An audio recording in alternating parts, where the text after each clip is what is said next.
Mother! Magapas na tayo, mother. Simulan na natin. Sakit na ng ulo ko, sobrang init. Agarapit ko ito.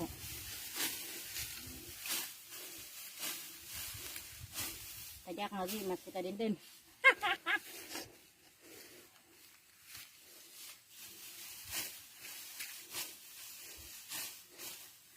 Ito na. Kailangan walang makain na. Yan, ganyan na tao mahirap. Kamang, mga imol. Ganyan talagang may mga anak na walang asawa. Kaya magtiis ka sa hirap.